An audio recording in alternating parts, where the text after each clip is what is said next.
Gallo Asesores patrocina Analízale. Todos los españoles tienen derecho a disfrutar de una vivienda digna y adecuada. Esto es lo que dice la Constitución en su artículo 47. Buenas noches, bienvenidos a Analízale. En el programa de hoy diseccionaremos la que es la de momento fallida Ley por el Derecho a la Vivienda. Y más allá de leyes, plazos o deducciones, ¿a qué se enfrenta un ciudadano cuando decide hacer esto? Es decir, poner su casa en venta, comprar o alquilar. De momento se enfrenta a un mercado al alza, las operaciones inmobiliarias no dejan de crecer y junto a ella también aumentan los precios de estas viviendas. En noviembre del 2021, para que se hagan una idea, el crecimiento de compra de vivienda respecto al mismo mes del año pasado fue del 8,64% hasta las 352 compraventas de vivienda en León. Según el Instituto Nacional de Estadística, el precio de la vivienda creció en 1,4% en el tercer trimestre del año 2021. Los 9 primeros meses también de este 2021, la compra creció en la provincia un 17% sobre el mismo periodo del año anterior. Y además se invirtieron desde enero a octubre 316 millones de euros en compraventa de casas. Y con este panorama que se repite en todo el país, el Gobierno plantea la puesta en marcha de una nueva ley por el derecho a la vivienda que incluye varias modificaciones fundamentales. Entre ellas establece unos precios máximos de alquiler para los grandes propietarios, a los que pretendan que posean más de 10 alquileres, deben bajar en este caso la cuota a sus inquilinos. Además, también establece bonificaciones para pequeños propietarios, deducciones en el IRPF que llegan hasta el 50%. Penalizará también la vivienda vacía a través de recargos en el IBI que pueden llegar, ojo, hasta el 150%, pero el Consejo General del Poder Judicial y su rechazo al articulado ha hecho que se aplace. Veremos lo que ocurre finalmente con este proyecto. Lo que sí se ha aprobado durante la última semana ha sido la modificación de la legislación actual que pone en marcha el bono joven, destinado en este caso a menores de 35 años, es decir, serán aquellos que tengan entre 18 y 35 años. Será un bono de 250 euros que estará destinado al alquiler. También se hace hincapié en la vivienda social, se reservará el 30% de todas las promociones que se hagan para vivienda protegida. Y es necesaria una regulación como la planteada por el Gobierno. Estamos ante una nueva burbuja inmobiliaria. ¿O cómo afectará en León esta nueva ley? Lo analizamos a continuación.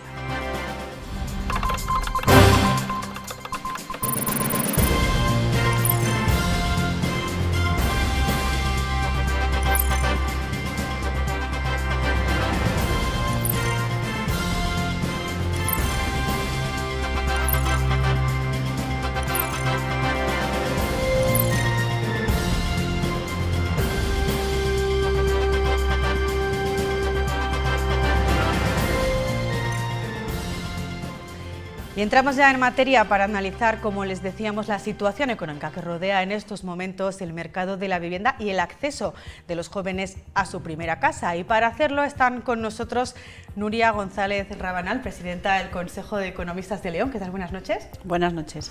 Y al otro lado de la mesa está Sandra Amed, que es la presidenta del Consejo de la Juventud de Castilla y León, que aunque es el Consejo de la Juventud de Castilla y León, ella es leonesa. Soy leonesa. Buenas noches. Bueno, ya han visto antes que están subiendo los precios de la vivienda, aumentan las operaciones de compra-venta, así que lo que queremos es conocer qué situación macroeconómica rodea este mercado inmobiliario. El mercado inmobiliario, Nuria, se expande. Cuéntanos por qué ahora mismo la gente está invirtiendo en vivienda y si este es una inversión refugio. Bueno, yo creo que la vivienda siempre ha sido un valor en el que cualquier persona que tenga cierta capacidad de ahorro y siga el consejo de un asesor financiero, pues le ha dicho, oye, es una buena inversión invertir en vivienda, ¿no?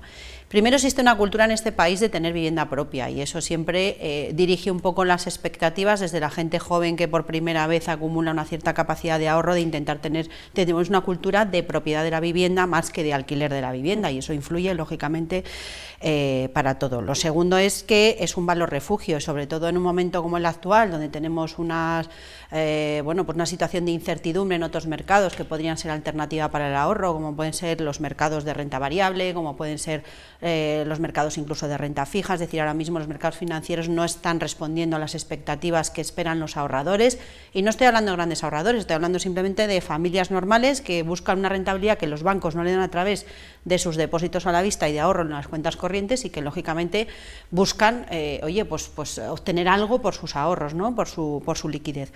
Y yo creo que también se da otro contexto, y es que hemos tenido una temporada, pero bueno, esto después posiblemente lo ratificará o no quien está en la segunda parte de la tertulia, que es que ha habido una caída de los precios durante estos años, pues alentado también por una situación económica que no ha sido la más favorable. La pandemia no ha contribuido a espabilar el mercado de la vivienda y yo creo que bueno, pues eso es un elemento que juega a favor.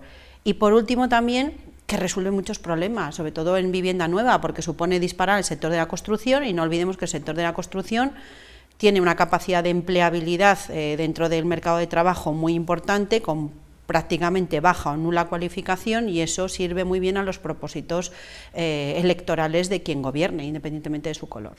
Con esto último que comentas, ¿podríamos estar ante otra nueva burbuja inmobiliaria? Porque así fue como comenzó, ¿no? Empezamos a construir, seguimos construyendo como comenzó la anterior. ¿Podríamos estar ante una nueva situación parecida? Hombre, yo no sé si atreverme a calificar esto como una burbuja inmobiliaria. Lo que está claro es que, primero, el lobby de la construcción es un lobby, nunca mejor dicho. En la construcción, el sector de la construcción se mueven muchos intereses, desde la especulación del suelo hacia un mercado que no es competitivo, es decir, digamos que se diversificó mucho antes de la crisis de 2008, porque hasta los albañiles se convertían en promotores de vivienda y no tenían la solidez financiera que respaldase esa promoción, porque era una burbuja muy evidente, y ahora mismo pues a lo mejor estamos en una situación en la que interesa, es decir, que la construcción siempre ha detraído muchos recursos, es un sector bastante opaco, bastante sometido, o que quizás suscita o se presta a determinadas especulaciones, especialmente con el tema de las recalificaciones de suelo, donde ahí las administraciones públicas intervienen, con las recalificaciones que se compraron en la crisis de 2008, que son empresas que han entrado en concurso de acreedores y que por lo tanto subastan esos suelos a un precio más asequible, y ahí las que han tenido más músculo para soportar la crisis de 2008 son las que han entrado al juego ahora en respuesta a algo, bueno, pues que evidentemente satisface, surge en un momento en el que se satisface la demanda, ¿no? Hablabas precisamente de que, bueno, no te atreves a calificarlo como burbuja, pero sí que es cierto que comentabas que las familias, incluso no grandes ahorradores, sino cualquiera de nosotros casi podría invertir en ese mercado inmobiliario. Muchas de esas viviendas se están dedicando posteriormente al alquiler, pero los precios no acaban de bajar tanto como a lo mejor se esperaría, ¿o sí? Bueno, yo no sé exactamente, vamos a ver, el mercado, esto es un mercado y esto lo entiende cualquiera, es decir, un mercado, independientemente de que metamos ahí la variable de regulación administrativa o no regulación, que después entraremos, o a lo mejor nos da tiempo a hablar, la nueva ley de la vivienda tiene una oferta y una demanda, siempre que la oferta no satisface la demanda, esto es básico, que si no hay suficiente producto en el mercado los precios van a subir, y esto es así. Esto ha sucedido pues porque en el fondo no se ha resuelto un problema de fondo, que es, más allá de descargar sobre el propietario privado la responsabilidad de atender una demanda, que es verdad que ahí es un tema complejo, porque primero no hay suficiente oferta y a lo mejor la oferta que hay no es la oferta que se ajusta a la demanda del mercado. ¿Por qué? Pues porque tenemos, como después apuntará mi contertulia, una situación de jóvenes que no pueden acceder a esa vivienda porque los alquileres son muy altos, y por otro lado unos propietarios que, lejos de cuidar su propiedad para ofertarla a un precio que se corresponda con la calidad de la vivienda que ofrecen, bueno, pues a lo mejor se dan situaciones en las cuales los alquileres son irreverentes para la calidad del producto que se oferta en el mercado, ¿no? Entonces yo creo que es un desajuste, en primer lugar, y es un problema complejo, pero bueno, por resumirlo un poco para el telespectador, quizás esas dos variables son las que más entran en juego, ¿no? Y lo introducías tú directamente y con nosotros estaba, como decíamos Sandra, precisamente en medio de toda esta situación, uno de los colectivos que parece que son más castigados y que luego continuaremos hablando, estaba reflejado y se va a ver reflejado en esos cambios que ha propuesto y que algunos ya ha llevado adelante el Gobierno, está la situación de los jóvenes. En Castilla y León, cuéntanos, vosotros hacéis estudios pormenorizados de la situación de los jóvenes, concretamente en la vivienda. Ahora mismo, ¿cómo están los jóvenes castellanoleoneses respecto a la vivienda? Pues primero, eso, desde el Consejo de la Juventud de Castilla y León elaboramos cada semestre un estudio junto con el Consejo de la Juventud de España en el que hacemos un pequeño análisis, ¿no? Bueno, un gran análisis de cómo está la situación del colectivo juvenil en lo que respecta a educación, empleo y vivienda, entre otros, pero son los principales ejes. Y la verdad que, como comentaba la compañera, el precio del mercado inmobiliario no se adapta a la capacidad adquisitiva que tenemos el colectivo juvenil. Es un colectivo muy precario en el que apenas el 15,3% se ha logrado emancipar, ¿no? Nuestro salario anual medio es de unos 10.000 euros, eso nos imposibilita el acceder a una vivienda, ¿no? Sin sobrepasar ese 30% que es el umbral de endeudamiento que se marca, ¿no? Si hablamos de opciones de alquiler, sobrepasamos el 60% de endeudamiento, y si hablamos de compra estamos alrededor del 38%. Entonces, aunque resulta más viable lo que es la compra hipotecaria, ¿no? Al final, cuando queremos acceder a una compra de una vivienda, se nos pide también casi un ahorro de 3 veces nuestro salario anual. Eso imposibilita en gran medida porque, como he comentado, nuestro salario medio más o menos es de en torno a 10.000 euros. Entonces, todo esto va haciendo un poco una bola, ¿no?, que imposibilita que la juventud acceda al mercado de la vivienda, tanto hablando de alquiler como hablando de compra, ¿no?, y menos en solitario. Es inviable porque destinaríamos, lo que digo, más del 60% de nuestro salario en lo que es el alquiler de vivienda. Destinamos en torno a 400 euros en lo que es solamente el alquiler. Luego, todo eso, si sumamos el coste de suministros, que bueno, en el segundo semestre del 2020 estaban en torno a 101 euros más o menos, pero como hemos visto la subida que ha habido en todos estos meses, esa cifra aumentará y por lo tanto imposibilitará aún más lo que es el acceso a la vivienda del colectivo juvenil, un colectivo juvenil pues muy precario y que al final las oportunidades laborales que tenemos a tiempo parcial, cuando los contratos firmados en el año anterior, más del 93% eran contratos temporales, todo esto pues no nos permite el acceso a la vivienda. Y precisamente esta semana, para hablar de ese tema del acceso a la vivienda, el Gobierno ha aprobado ya el famoso bono de los 250 euros. Se ha hablado muchísimo de esta ayuda. Lo cierto es que en León se calcula que afecte a unos 600 jóvenes. Deben tener entre 18 y 35 años y no pueden cobrar más, aquí lo ven, de 23.725 euros al año. El máximo de esta ayuda, de este bono, serían 250 euros y en este caso pues tendría que ser para jóvenes entre 18 y 35 años. Luego hablaremos, si os parece, de qué pasa cuando cumples los 36. De momento lo que vamos a conocer es lo que les ha parecido a Alberto y Miguel. Para ellos esta llegada de este bono parece que puede ser una especie de bote salvavidas. Alberto y Miguel llegan al piso que acaban de alquilar. No te voy a mentir, ahora nos tomamos una cerveza, lo celebramos. Celebran el bono de hasta 250 euros al mes para pagar la vivienda con el que por fin pueden independizarse. Tenía, igual el dinero muy justo para poder vivir, sí, pero para poder ahorrar un mínimo, que creo que es algo básico, pues la verdad que no podía. Una ayuda que se entrega por persona y no por vivienda y cumplen los requisitos. Todos los jóvenes estamos en la misma situación, los jóvenes de más de 20 años, que ya hemos terminado nuestros estudios o estamos terminándolos. Compartirlo, que los dos estamos en una situación económica parecida, así que nos viene de locos. El empujón necesario para llegar a fin de mes. El alquiler del piso solo es una parte de los gastos mensuales, está la cesta de la compra, la luz, el gas, el internet y también un poco el ocio que también hay que vivir más allá de sobrevivir. 15 de la luz, 15. No, perdón, 15 del wifi, pero bueno, 40 de la luz, 80 40, del gas, más 80, 135. 135 y del agua creo que eran 15, 20, no, algo más, 25 de agua. Y que no solo les servirá para pagar el piso. Estudio algo relacionado con la informática y necesito tener un ordenador, necesito tener algún disco externo, esas cosas. También pueden darse algún que otro capricho.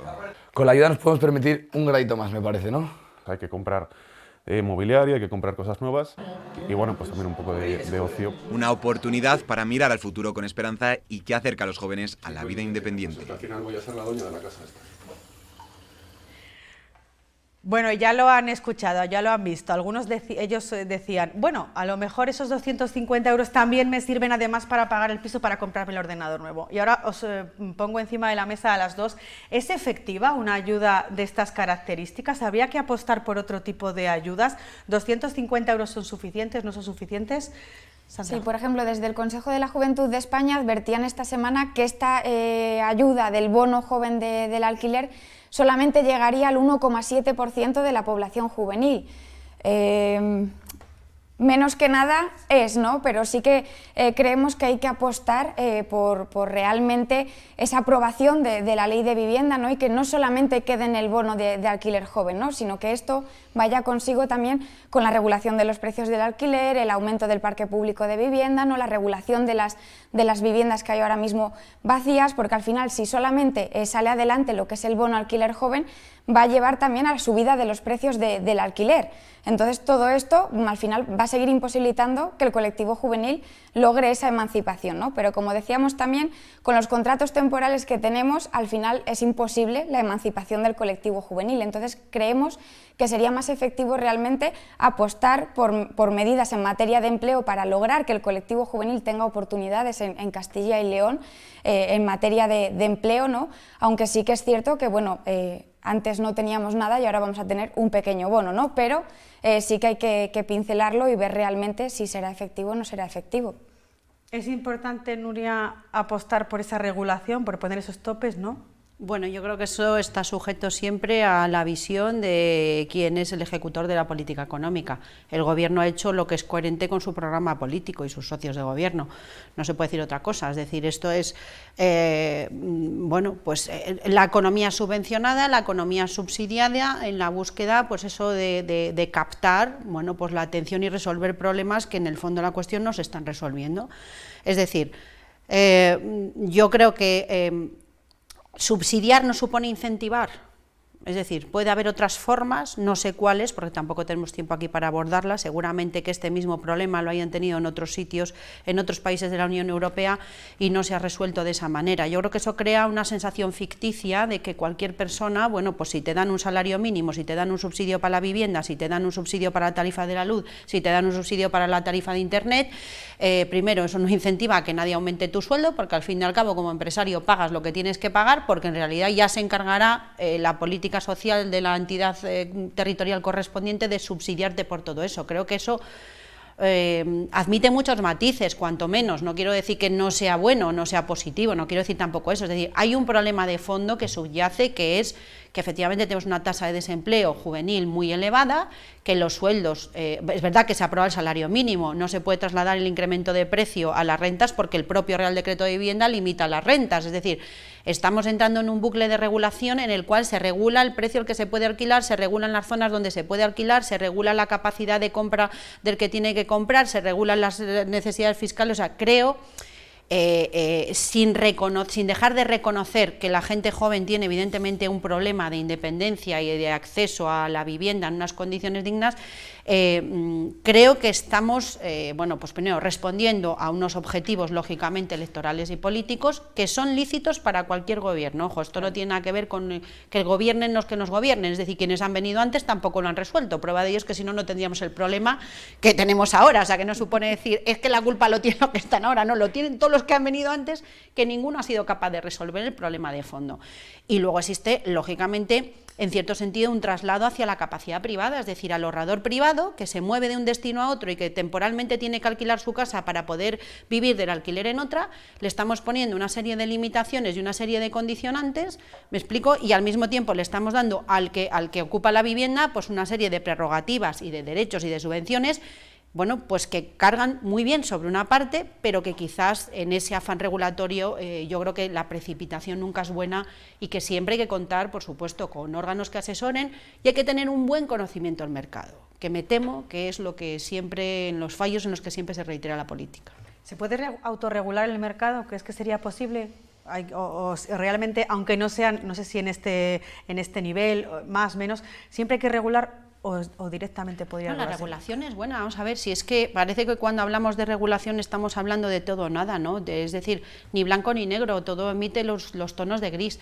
Yo creo que regulación tiene que haber para evitar el abuso, ¿de acuerdo? La regulación tiene que venir cuando tú tienes que controlar que un mercado no se te desmadre, pero hay que saber cuáles son las formas más efectivas y que menos distorsionan y crean una falsa realidad dentro del mercado. Falsa realidad para el que adquiere la vivienda, ¿vale? Porque ahora es verdad que se me había olvidado comentar antes en la primera parte que, claro, ahora estamos, es decir, ¿por qué la gente se atira a la compra de vivienda? Porque tenemos unos tipos de interés ridículos. Y ahora está subiendo la tasa de inflación y eso, si no es coyuntural, va a redundar en un aumento de tipos de interés. Al que le pille con la hipoteca variable le va a fundir, al que le pille con la hipoteca fija, pues ya veremos a ver hasta dónde suben los tipos de interés. Y hay un interés también por los bancos de prestar dinero para que tú te endeudes a un precio por 30, 50 años, pero es que esto no solo lo están haciendo los jóvenes, es que esto lo están haciendo personas en otra edad. Directamente no podemos ni adquirir. Por supuesto, pero aunque lo pudieses, aquí decir que no se trata solo del problema para la juventud, que se trata de un problema que va a afectar también a gente que por primera vez quiere acceder a una vivienda y que para acceder a ella, sí, accede a un crédito muy barato, pero con unos años de amortización, que son 30 años que tú te comprometes a pagar una cuota todos los meses, ¿no? Yo creo que eso también influye. 30 años, habla Nuria, no tenemos tanto tiempo. Lo que sí que vamos a emplazar es a lo mejor otro Analízale para estudiar la regulación bancaria, para estudiar esta situación que nos da para hablar mucho más. De momento ahora nosotros nos vamos a publicidad y a la vuelta continuamos analizando esta nueva legislación, esta ley de la vivienda.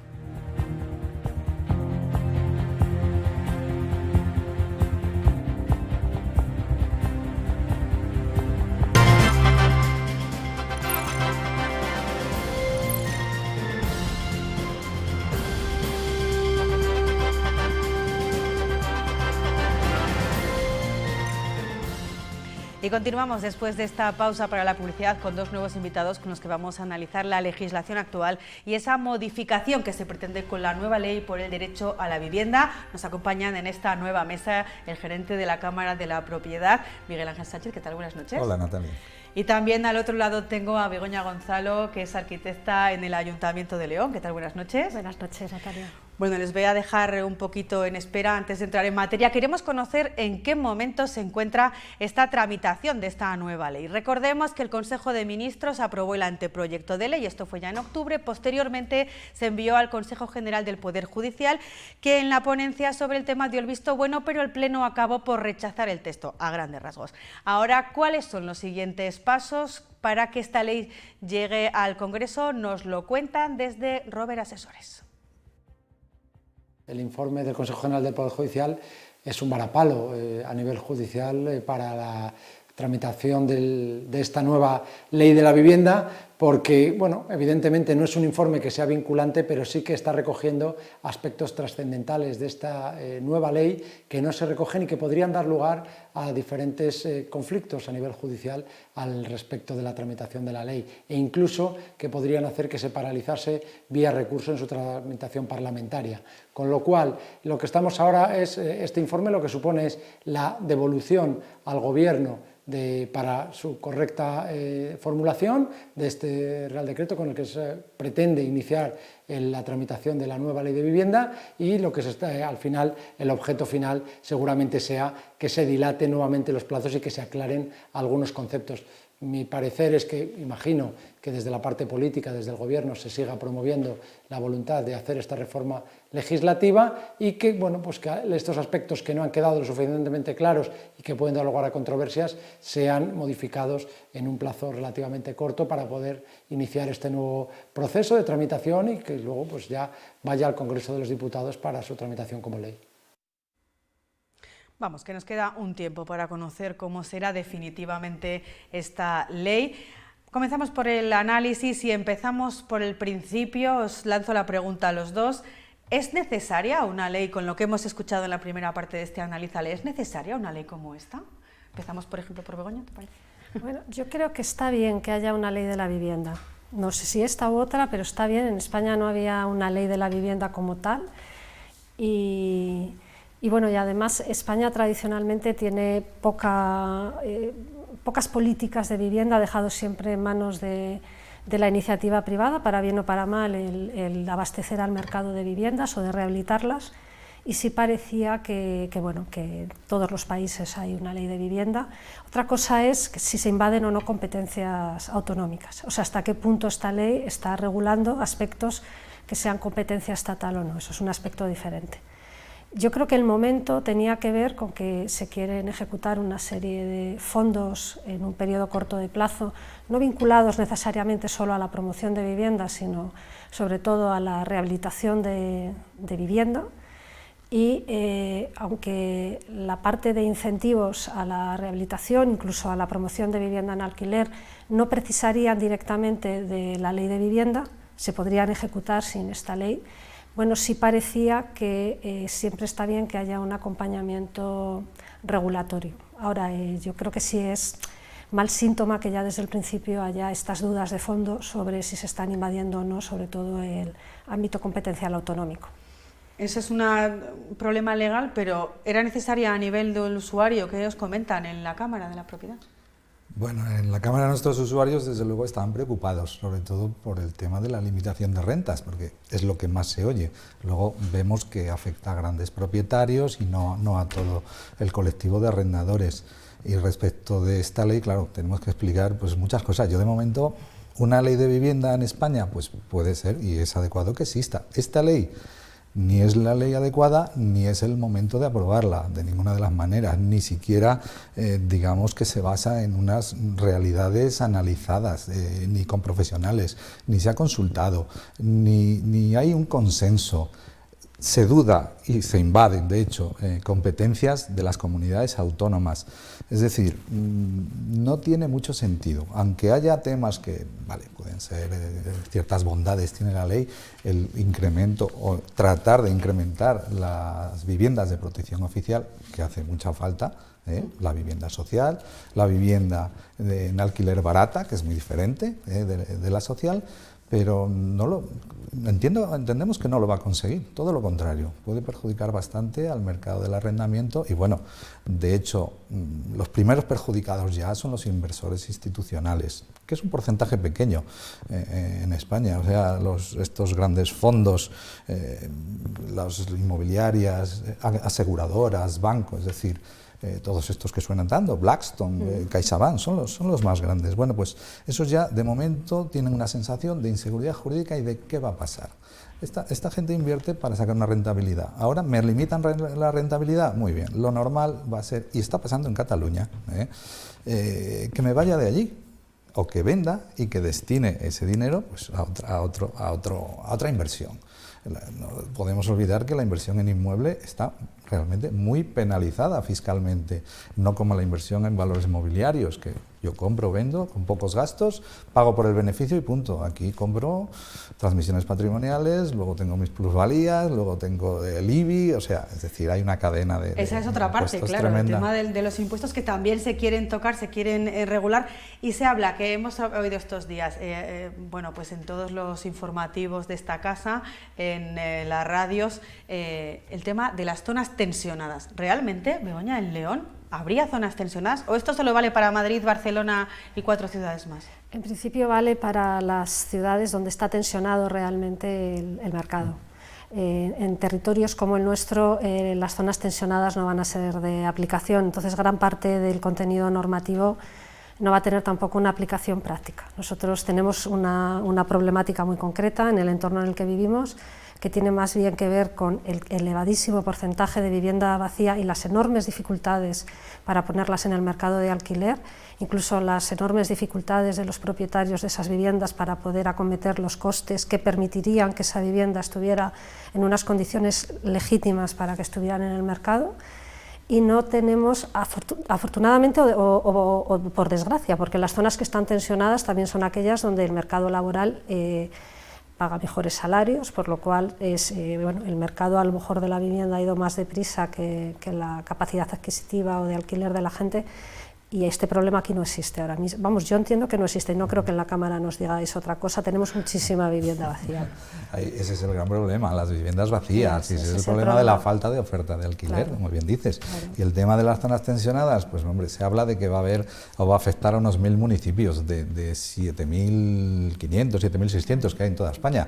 ¿Y dónde van a estar? Vamos a ver, hablamos de Málaga, hablamos de Madrid, Barcelona, zonas realmente, vamos a ver, la España pujante. En la España vaciada, vamos a ver, no nos toca, ¿no? No tenemos ni ocupas, casi. Entonces, si no hay, por ejemplo en León, si no hay zonas tensionadas, entonces este tema que se hablaba de en zonas tensionadas los grandes propietarios pueden recibir alguna ventaja, se hablaba del IBI, de reducciones del IBI o de aumentos del IBI si no ponían en el mercado esas viviendas, aquí no es de aplicación, porque lo que decías, primero hay que arreglar esas viviendas, ¿no? Vamos, en Castilla y León en general, en muy pocas zonas y en León en ningún sitio va a existir ese problema, esa aplicación de la norma en relación con los grandes tenedores. No digo que no haya grandes tenedores, pero no van a estar sujetos para no ser zonas tensionadas.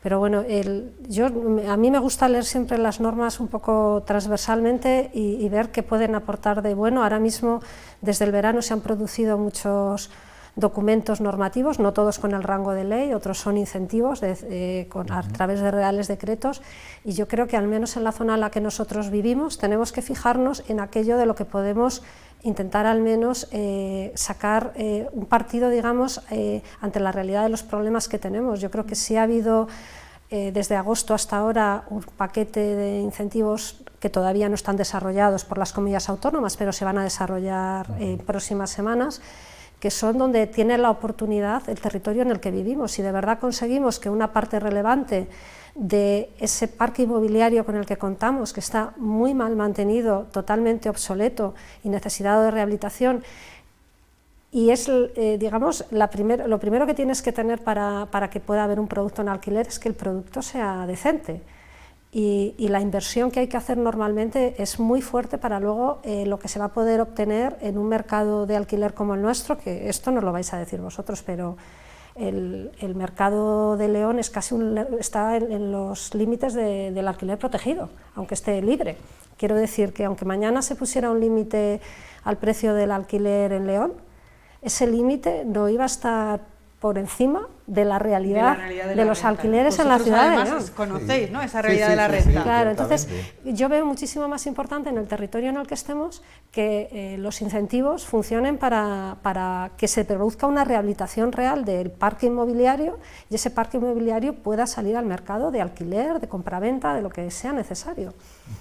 ¿Cómo está el alquiler entonces en efectivamente, León? Vamos a ver, yo considero que como de media el alquiler en León no es caro, porque ronda los 400 euros. Es decir, con los datos del año pasado, del 21, que hubo un fuerte incremento de registro de contratos, estamos en una renta media de 406,85. Es que el año anterior fueron 406,27, el anterior 399 euros. Es decir, la subida es muy pequeña, o sea, imposible que cumpla los requisitos que se exige para declarar zona tensionada de incremento de 5 puntos sobre el IPC, las rentas en los últimos 5 años. Y bueno, otra cosa ya es la relación de los sueldos con la renta. Eso es otra cosa. Claro, al final no podemos, evidentemente, no podemos dejar de hablar de diferentes temas, pero bueno, vamos a centrarnos en lo que estabais comentando, que yo creo que es muy importante, lo apuntaban las compañeras anteriores, y lo está comentando Begoña, es muy importante porque es cierto que puede ser un alquiler no muy alto, pero también es verdad que te encuentras algunas cosas que no deberían casi ni salir al alquiler, ¿no? La relación calidad-precio famosa, y es cierto, en León ya lo venimos diciendo muchos años, hay que mejorar el alquiler. El arrendador vende un producto y ese producto, si es bueno, podrá conseguir más renta y, digamos, arrendatarios con mayores garantías. Uno de los problemas, aparte de las viviendas vacías que viene a apuntar Begoña, que yo para mí es lo más grave y lo que realmente es donde está la solución un poco a incrementar la oferta de alquiler, es decir, a sacar al mercado todas esas viviendas vacías, pero claro, con incentivos, no con castigos. Es que solo se les ocurren castigos, vamos a subir el IBI un 150%, y digo, vale, pues muy bien, y encima ahora para arrendar, porque si los queremos sacar para arrendar, aquí ahora nos bajan la desgravación por alquiler baja del 60 al 50, porque puede subir hasta el 90, pero solo en zonas tensionadas. Es decir, vamos a seguir apretando fiscalmente a los arrendadores. No se soluciona el tema de la seguridad jurídica. La percepción de los arrendadores precisamente es eso, inseguridad jurídica. Tardan mucho en recuperar una vivienda cuando tienen que ir a un desahucio, el estado de la vivienda, la falta de garantías. Eso echa para atrás a mucha gente, porque vamos a ver, ¿qué necesidad tenemos de tener viviendas vacías? Cuestan dinero. Está claro, al final le cuesta dinero al propietario y no hay claro. no encuentran esas personas que necesitan alquiler. Pero hace falta una base legal, aparte de la cultural, que también esa es otra, que bueno, aquí somos de verdad, propietaristas. La cultura del arrendador en España no es de las mejores culturas. Quiero decir, en otros países con ciudades muy tensionadas también, porque aunque tradicionalmente siempre se ha dicho que en los países del centro y del norte de Europa había mucha más gente en alquiler, era por necesidad muchas veces, no siempre es porque quieran vivir en alquiler, sino porque incluso salarios medio altos no podían permitirse el acceso y hay mejor, pero incluso ahí se está empezando a tensionar en ciudades como Berlín, bueno, hay muchas ciudades ahora ya tensionadas que tradicionalmente no lo estaban, pero es verdad que en otros sitios el producto, o sea, cuando una persona arrienda, lo arrienda con un concepto de negocio, en el buen sentido de la palabra, un negocio legítimo. O sea, él obtiene una renta, pero parte de esa renta se reinvierte en el producto porque es lo que garantiza que no se deprecie.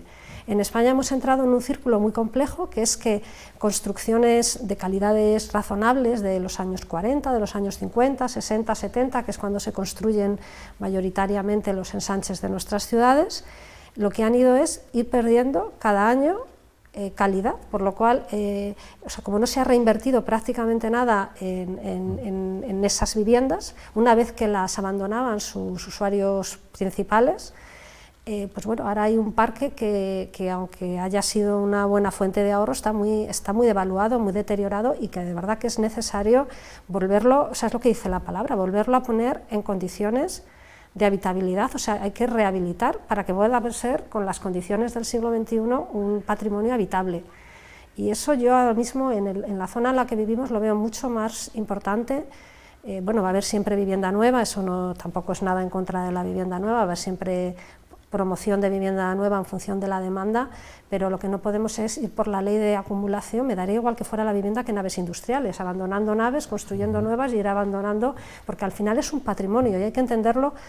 El propietario también debería entender que es parte de su patrimonio y bueno, yo sí veo que por esa línea, yo veo que entre no solo la ley de la vivienda, la ley de la arquitectura y todos los reales decretos que han salido de incentivos tanto al alquiler como a la rehabilitación, inciden muchísimo más que en la promoción nueva, inciden en poner en valor ese patrimonio y yo es con la parte que me he quedado, más que con la teoría esta de si este documento va a llegar muy lejos o no en unos meses. Yo creo que los que nos van a dar más recorridos son los reales decretos que regulan los incentivos. Nos quedan apenas 2 minutos, así que os pido, sí, hemos hablado mucho y bien del alquiler, pero ¿qué pasa con esa vivienda social? ¿Es necesario también esa regulación de vivienda social, que haya en promociones incluso privadas un 30% destinado a esa vivienda social?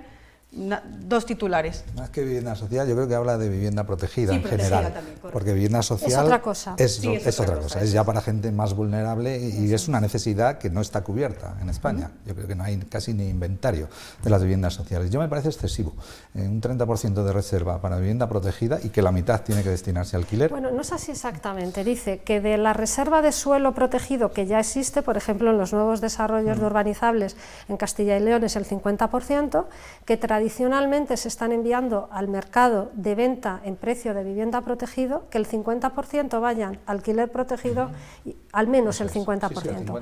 El tema del 30% sobre el suelo ya urbanizado, eso lo deja en manos de las comunidades autónomas. Abre la posibilidad de que en el suelo urbanizado, a mí me recuerda también a la ley de regeneración y la de las 3 R's famoso, que ya abría esa puerta, que pudiera haber operaciones de renovación en el suelo ya consolidado a cambio de algo, de mejores condiciones urbanísticas, y yo creo que incide un poco en ese camino, pero como dice que luego serán las comunidades autónomas las que tienen que regularlo, tampoco materializa. Es que se remite demasiado a las comunidades autónomas. Esta ley es uno de los problemas que tiene. Es que tiene que remitirse a las comunidades Claro, autónomas. porque son las que tienen las competencias. Por eso ya hay comunidades autónomas que han dicho que no la van a aplicar. Digo, pero entonces, ¿qué pasa aquí? ¿Para qué queremos una ley que pueden las comunidades autónomas no aplicar? No tiene mucho sentido, como ley de vivienda. Y luego hay otro tema en relación con la rehabilitación, y tienes razón en esa relación calidad-precio, y que es necesario rehabilitar. Va a ser necesario, si prospera la reforma de la Directiva de Eficiencia Energética, que se acaba de redactar en diciembre, y yo creo que prosperará, a partir del año 27 van a salir del mercado del alquiler las letras G. Que son casi todas. Exactamente. Es que es lo que no contamos. Eso en España nos machaca. Bueno, no, yo creo que sí. Lo único que va a obligar a rehabilitar. Claro, si va unido a políticas que de verdad, porque por ejemplo, yo he visto muy positivo las desgravaciones de la inversión por primera vez, que se desgrave prácticamente por primera vez, la inversión que tú haces en una rehabilitación integral de una vivienda. Y eso sí, yo creo que sí va a servir como incentivo real, porque la desgravación siempre ha funcionado muy bien como incentivo, ya funcionó en la adquisición de vivienda hace muchos años, y ahora parece que hay una fuerte apuesta porque se pueda desgravar cuando se rehabilitan determinadas condiciones, todas ellas vinculadas, por supuesto, a la habitabilidad y calidad, pero fundamentalmente a la mejora de la eficiencia energética de nuestro patrimonio inmobiliario. El mejor incentivo es el fiscal. En León, ¿cumplimos con esas eficiencias energéticas o estaríamos todos por debajo? En León hay calefacciones de carbón todavía. Hay muchas, 300 y pico, creo. Sí, 300. Pero de comunidades, Pero vamos a ver, yo creo que no tenemos todavía claro el mapa energético, de la eficiencia energética, porque solo no se están haciendo de todos los edificios las certificaciones, solo de los que están en comercialización, o porque lo alquilo o porque lo vendo. Pero bueno, que mucha G hay mucha G, en alquiler sobre todo. Entonces, claro, son viviendas baratas. Es decir, quien no puede acceder a otra, ojo, si no tenemos vivienda social y vivienda de alquiler barata para el año 27, ¿a dónde van? Porque si yo invierto en una vivienda barata y le subo 2 letras, ya no va a costar 300 euros de renta, no va a valer, va a pasar a 500. Va a ser imposible. ¿Van a subir los salarios de aquí al 27? ¿Vamos a tener realmente un revulsivo económico? No, así que vamos a tener un problema. Hemos hablado de diferentes soluciones. Yo os pongo, bueno, a lo mejor en un aprieto no. ¿Qué otras soluciones habitacionales hay? Porque se habla de compartir esos cohousing, no sé. Bueno, hay soluciones, yo como soy arquitecta, hay soluciones muy atractivas desde el punto de vista de lo que es la parte no solo espacial y visual y de uso de la arquitectura, sino también la cosa social, que nos suele interesar mucho. Y hay iniciativas muy interesantes de cohabitación, de intergeneracionales. ¿Pero son realistas? Bueno, yo creo que si se trabaja a medio o largo plazo, sí son realistas porque resuelven necesidades de una sociedad que va cambiando. Cada vez hay más personas viviendo solas, cada vez hay más personas envejecidas. También hay gente que en etapas de juventud no tendría inconveniente en compartir una vivienda con una persona de cierta edad y habría un intercambio. O sea, yo creo que hay modelos que trabajados de una manera seria a medio o largo plazo sí funcionan.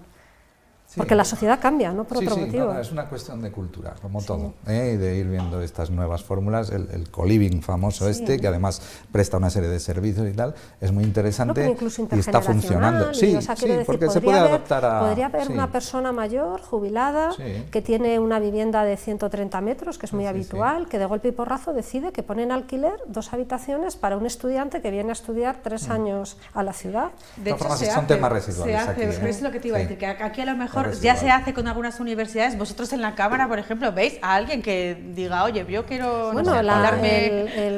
el rectorado, por ejemplo, no el rectorado, la universidad ya oferta viviendas para habitaciones de viviendas, se hace desde el edificio que está al lado de San Francisco, y ahí yo me consta que hay una bolsa, bueno, la Universidad de León tampoco es muy grande, he puesto el ejemplo de los estudiantes porque era el más fácil de entender, pero podría ser una persona que viene aquí con una interinidad, porque va a cubrir una interinidad en un instituto y quiere una solución habitacional para 2 o 3 años hasta que tenga un destino definitivo, y por qué no pueden funcionar soluciones de cohabitación que benefician a ambas partes. Funciona a ese nivel, a nivel universidad, estudiantes, quizá profesores, pero bueno, a nivel trabajadores es difícil. Es más complicado. No tenemos tiempo para más. Muchas gracias a los dos y buenas noches.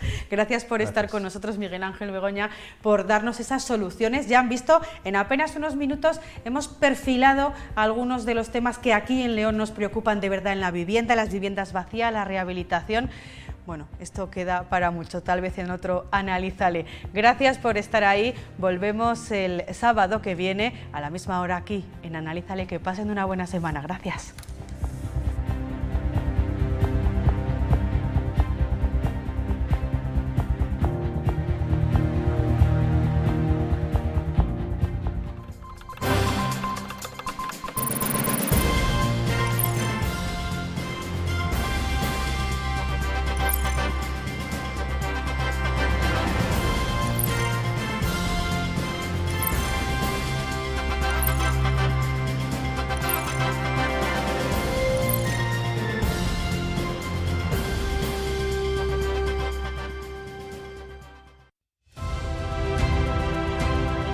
Gallo Asesores ha patrocinado Analízale.